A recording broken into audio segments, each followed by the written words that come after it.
Como anda o seu coração? Está batendo? Qual o ritmo? Será que você fica meio preocupado com isso às vezes? Você sabe o que é disritmia? Não? Então vamos fazer o seguinte, aproveite para mandar já suas mensagens para a gente, que o doutor João Paulo está aqui para responder todas as suas dúvidas. Doutor, feliz ano novo, seja bem-vindo. Obrigado, feliz ano novo. Para todos nós. O doutor encerrou o ano com a gente e começou Não o ano é? com a gente. É isso mesmo. Tudo bem, doutor? Bem-vindo, Tudo bem, viu? obrigado. Muito Obrigado.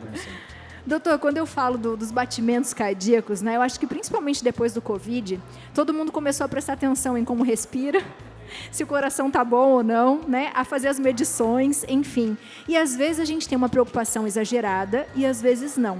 Queria que o senhor explicasse um pouquinho o que é disritmia, se é a mesma coisa que arritmia, o que é isso? A arritmia e disritmia, né, tem o mesmo significado. E isso representa um coração fora do ritmo, né? Quando a gente fala fora do ritmo, ele pode ser fora do ritmo porque ele está batendo de forma descompassada, porque ele está muito acelerado, porque ele está muito lentificado. Então, às vezes, a pessoa entende como arritmia o coração disparado. Não necessariamente estar fora de ritmo está acelerado. Ele pode estar fora de ritmo, batendo até lento demais. Que aí, nesses casos, muitas vezes se indica o marca-passo. Pode estar acelerado, que muitas vezes a gente indica um outro procedimento, que é a ablação, dependendo do medicamento. E dependendo, é só acelerado por emoções, né? Uma situação tanto feliz como de sofrimento. Então, uma notícia ruim pode levar a uma aceleração. Uma notícia feliz, né? O seu time fez um gol, né? Você ganhou na cena, quer dizer... Aí vai bater, mas aí para. Aí vai parar. Meu time fez um gol, já é difícil. Já é E aí, difícil. na cena, então, é o coração... Para. Então, existem situações em que ele acelera, né? Num encontro de namoro, né? A pessoa, né? Nossa, gosta daquela pessoa, aquele coração frio na barriga. Então, existem situações em que ele acelera, mas que é apenas uma sensação agradável. Mas, em muitas das vezes, essa aceleração ou esse batimento baixo, ele é patológico, ele é de doença, e aí precisa de uma investigação mais aprofundada, né? Doutor, existe uma diferença, por exemplo, de batimentos cardíacos de mulheres e homens? E uma coisa também que veio assim na cabeça, altura. Quem é mais alto? O coração bate mais devagar, mais rápido? Existe isso ou não, doutor? Então, a frequência cardíaca ela é considerada normal para homens e mulheres entre 60 a 100 batimentos por minuto. O que a gente observa é que em crianças e recém-nascidos ela é muito mais acelerada, né? Entretanto, é importante a gente entender que às vezes o coração ele pode acelerar ou bater de forma mais lenta por um problema que não é do coração. Então, é uma manifestação cardíaca de um outro problema. Uma das mais comuns é a tireoide. E como a gente sabe que a doença da tireoide ela acomete mais mulheres do que homens, é mais comum a sensação de taquicardia ou de arritmia em mulheres do que em homens. A gente observa, por exemplo, sedentários têm mais taquicardia do que atletas ou do que pessoas ativas. Então, você vê, por exemplo, um sedentário, você pede, né? Vai ali no supermercado e volta. Ele já chega com o coração acelerado. Isso se dá pela falta de condicionamento. Então, não necessariamente é uma aceleração patológica. É uma aceleração que diz assim, olha, você não está preparado para essa atividade, né? Outras situações, por exemplo, anemia pode causar taquicardia, gestação pode causar taquicardia. Então, no primeiro sinal de um coração, o paciente muitas vezes chega no consultório falando assim, estou sentindo o coração bater, que é um sinal vital que você não percebe, né? Você não percebe o seu piscar de olhos, a sua respiração, o seu batimento. Quando você começa a sentir o batimento, algo está errado. Doutor, você falou do marca-passo para uma batida mais lenta. Exato. E para uma batida mais acelerada, qual que é o caminho que tem que seguir? A primeira coisa é a gente afastar uma causa secundária. O organismo nosso, a frequência cardíaca é para levar o sangue para os tecidos. Quando você tem uma anemia, você tem que aumentar a frequência para levar aquela mesma oferta de sangue.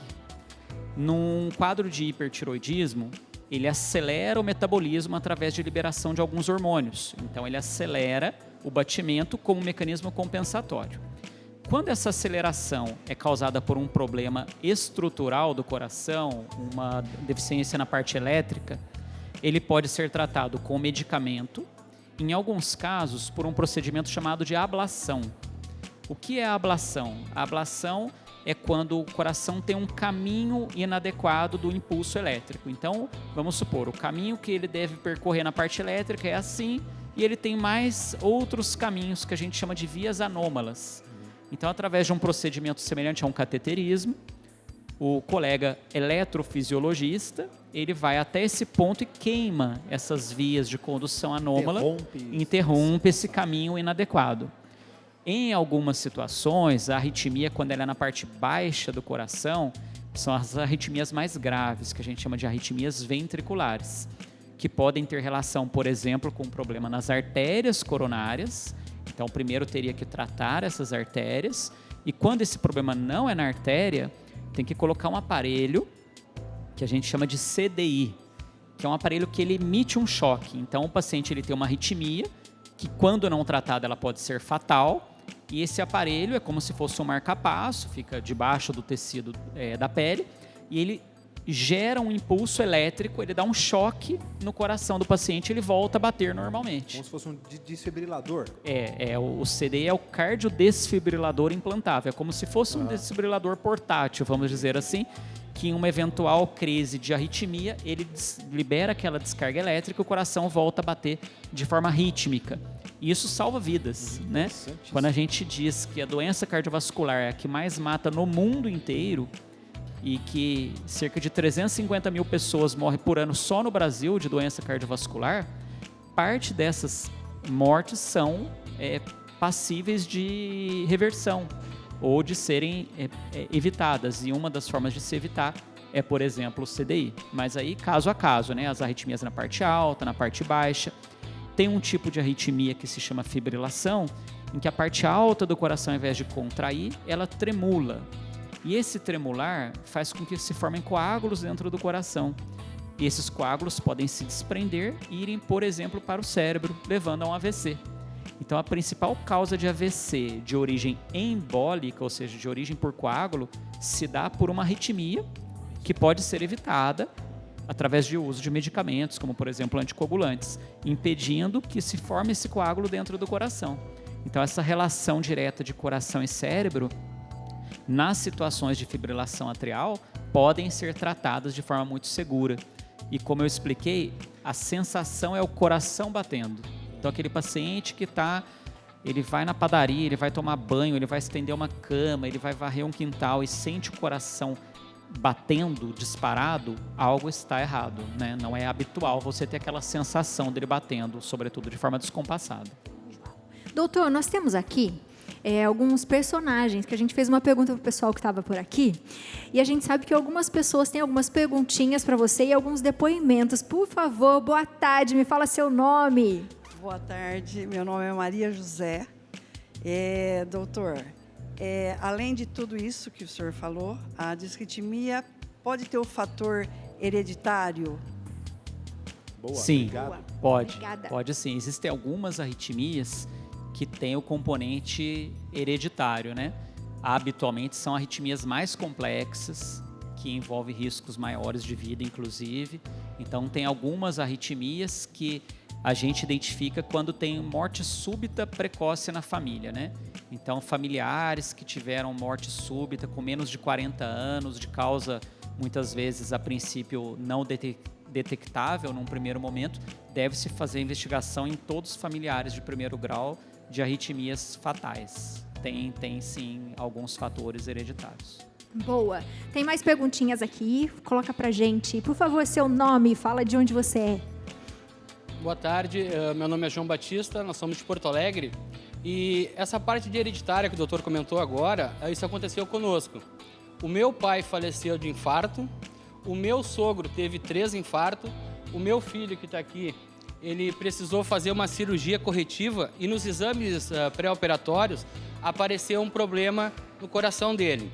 Ele teve que colocar uma prótese no coração, correu tudo bem aos 11 anos de idade, hoje ele é atleta, pratica jiu-jitsu, musculação, e é uma prova que, se fizer as consultas corretas, tudo tem uma vida normal, doutor.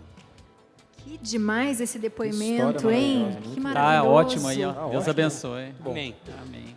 Realmente, as doenças de caráter genético, de caráter hereditário, elas devem ser, sim, investigadas e de forma bem aprofundada. Muitas vezes é negligenciada, né?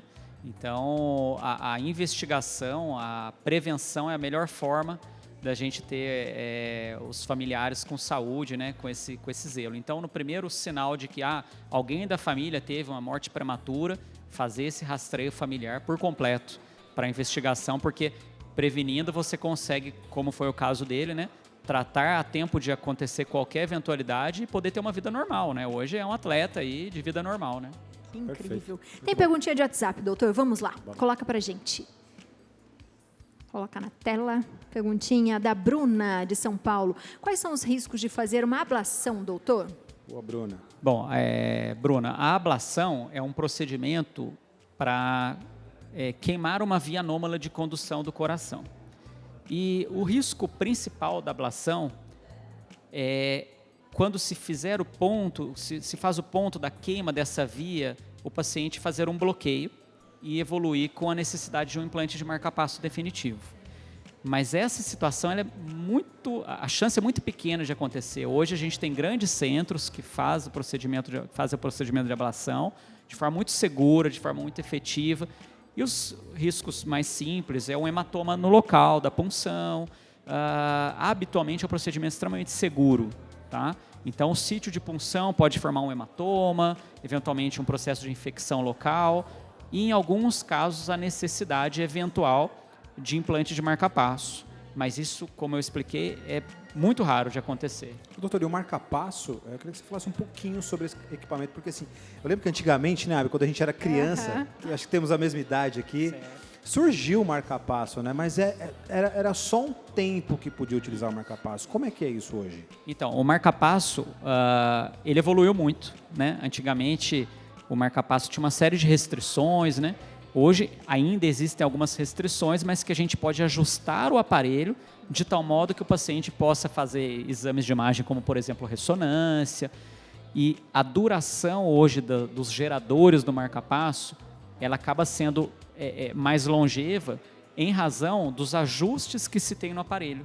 Então hoje a gente consegue, por exemplo, ajustar o aparelho do marca-passo para um atleta, onde ele consegue fazer exercício, a frequência cardíaca pode aumentar, ele não vai ter nenhum mal-estar com o aparelho, a meia-vida desse gerador se estendendo mais, o paciente faz menos trocas de gerador, então ele tem uma duração muito maior, o aparelho, o tamanho do aparelho diminuiu bastante, então antes você falava, olha, vai ter que pôr um marca-passo. O paciente já achava que estava à beira da morte, né? Era um Eu trambolho. lembro exatamente isso. Eu lembro do tempo, pouco tempo. Hoje em dia, o aparelho de marca-passo, ele diminuiu muito de tamanho, dura mais tempo. Através de aplicativos de celular, de relógio, né, a gente consegue controlar o funcionamento, ver se ele está adequado, se não está.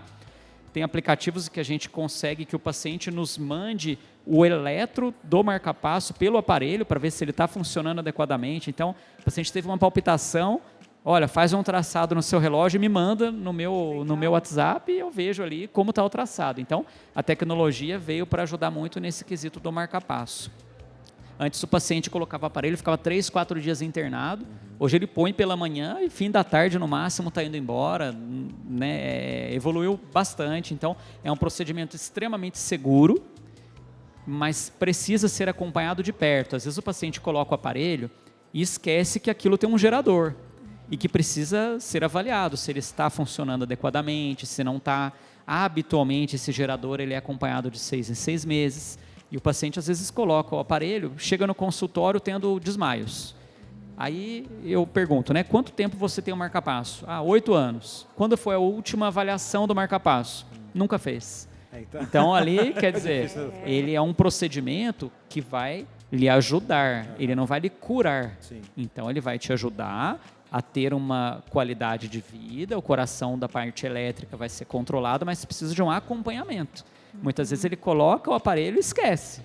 A mesma coisa a angioplastia. Coloca o stent, acha que está ótimo e continua fumando, bebendo, sedentário, não toma remédio. E aí quando vai ver, deixou de funcionar. né? Doutor, um aviso final para as pessoas, né, que estão sentindo que está algo errado, porque a gente conhece o nosso corpo, né? A gente sabe quando algo não está bem. Às vezes a gente quer mascarar, mas a gente sabe.